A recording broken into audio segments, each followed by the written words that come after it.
finally Friday. It's Friday, Friday. Thank God it's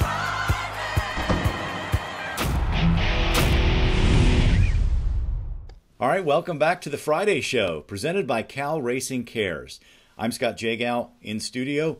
Ray Paulick remains at Del Mar, the site of this year's Breeders' Cup World Championships just a few days ago. Ray, I figured since it's so fresh, we should talk about what we learned from the event, the first one at Del Mar. Let's start with attendance and wagering numbers. The attendance was 70,000 people for 2 days, which is the lowest it's been since the first two-day Breeders' Cup at Monmouth Park in 2007 when it rained so much. That sounds like bad news, is it? Not at all. Number one, they limited attendance each day. And what that did was it provided for what I would say is a fantastic experience. It was a lot for me like Keeneland. 2 years ago, I bought tickets. We sat in the grandstand, did the same thing this year. And there was no problems getting bets down. The food and beverage lines were relatively short or non-existent in some cases. And you could move around. You didn't have people clogging the aisles because they not only limited attendance, but they limited access to certain areas. If you didn't have a seat, you couldn't get up on the second, third, and fourth floors. So it provided for a really high-quality experience for those who were there. I agree. I think this is the way forward for the Breeders' Cup, to create that pleasurable experience that's not so overcrowded. You know, they didn't have walk-up admission this year like they have at Santa Anita, and I think that made a difference in terms of the crowd, like you talked about congestion, but also the betting. The betting numbers, 25 million on track, which is 4 million more than last year at Santa Anita, when the reported attendance for 2 days was 118,000, so 50,000 more than at Del Mar. I don't believe that number, 118, but what I'm saying is, remarkably, the wagering was much higher. The per capita was the highest it's been in a two-day Breeders' Cup by far, $358 a person. That's amazing. How do you explain it? Well, number one, the races were challenging, and they were great races to handicap. Number two, if you have enough mutual clerks and there's no lines, people don't get shut out. There have been big events where at post time you see 20 or 30 people in line trying to make a bet and they get shut out. So Del Mar and the Breeders' Cup did a great job of staffing all of the windows so that people could get a bet down. Number three, I think, and this is a really big thing, the new IRS regulations for withholding and reporting made a huge difference, not only in not holding money from people when they won, but giving them more confidence that they weren't going to have to share their profits with Uncle Sam.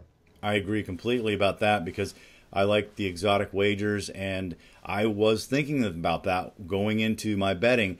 You mentally didn't have to go, well, can I have to break this up into 4 different tickets because I'm going to, if I put it on one ticket, the IRS is... You didn't have to do that this time. You had full confidence, and I think that freed up people to bet more aggressively, and I think that is absolutely one of the reasons why on-track handle was up this year.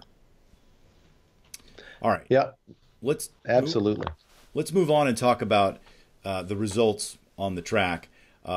It seemed to be a pretty balanced Breeders' Cup in terms of the results. No major home field advantage for California. I mean, they had 3 horses win, but New York had 3 or 4 winners. The overseas had about 3 winners. The Midwest had a couple of winners. So the results were very balanced.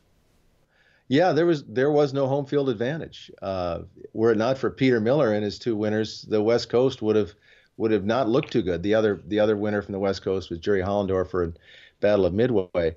But from a jockey perspective, there were 3 West Coast jockeys that won. So the wealth was spread around quite a bit over the 2 days. One thing we did learn, though, is Chad Brown is here to stay when it comes to Breeders' Cups. He won his 10th Breeders' Cup race, 9th and 10th, passing Todd Pletcher already, who has had many more horses in the Breeders' Cup than Brown has. So that is very impressive. And Brown learned under Bobby Frankel, who didn't have a great Breeders' Cup resume. So it's even more impressive that he's stepped out and figured it out on his own and is here to stay for sure. Yeah, when you think that Chad Brown has been training for just about a decade, for him to be in the position he is with a Breeders' Cup record of 10 wins already is really phenomenal. One person who on paper didn't look like he had a good year was Bob Baffert, 4 seconds, no wins, but Baffert picked up a lot of money with those seconds and extended his lead as the all-time winningest trainer in terms of money won. One of the things we talked about, Ray, before the Breeders' Cup was the post positions. Not because Del Mar is such a different track than other tracks. It's not. There is a shorter stretch, but it's just where the starting gate is placed for certain races of certain distances. So the post positions were of critical concern heading in. I think what we learned is good horses can overcome bad posts, and tactics play a huge role in these races. Just look at the juvenile versus the juvenile fillies. Caledonia Road in the juvenile fillies had the 12 post. Mike Smith got her settled in comfortably in mid-pack, even though she was wide, and she was able to prevail. She was the best horse in the race, most likely. On the other hand, Bolt Doro, who could have been the best horse in his race, got stranded out wide because he tried to use his speed from the gate. Jockey Corey Nakatani did, and I think that was a huge mistake and probably cost him the race. Yeah, I thought the post positions would come into play in all 4 juvenile races at a mile and a 16th, also in the 2-mile races.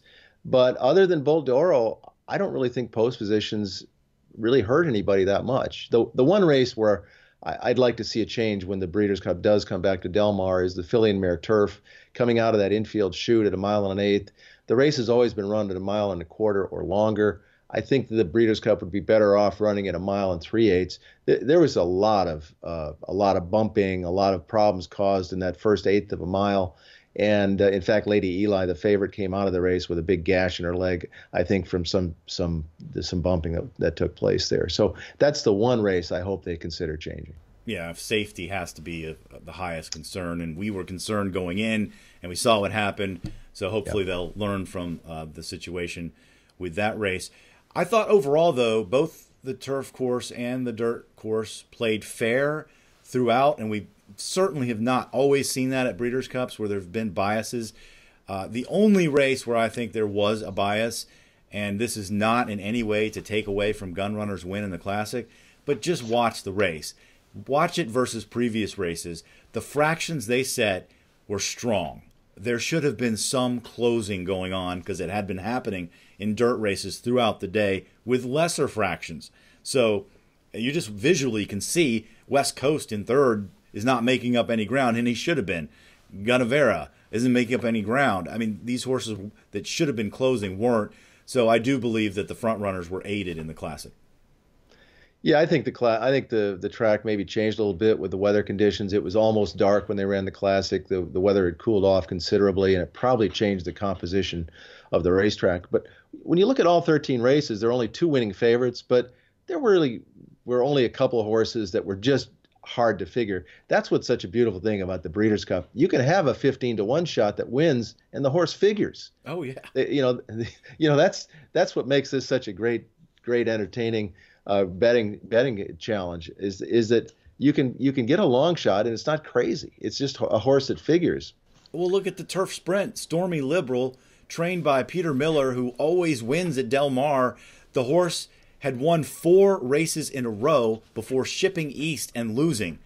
Now he's back in his home turf. He was 30-1. That's the one pick throughout the whole Breeders' Cup that I'm still kicking myself about. I picked his stablemate, Richard's boy, who just barely got beat. But to not have that horse at 30-1, like you said, at 30-1, that horse was completely logical.